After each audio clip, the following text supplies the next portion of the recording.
Fala pessoal, tudo bem? Douglas Bini da Estância Cerradinho.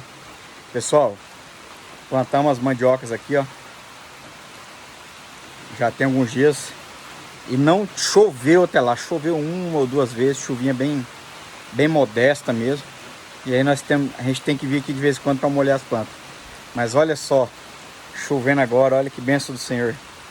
Chuva tão esperada, viu? A gente tava precisando dessa chuva. Fala aí da onde que você está assistindo e aí, se na sua região tá chovendo. Comenta com a gente aí pra gente ver como é que tá na sua região.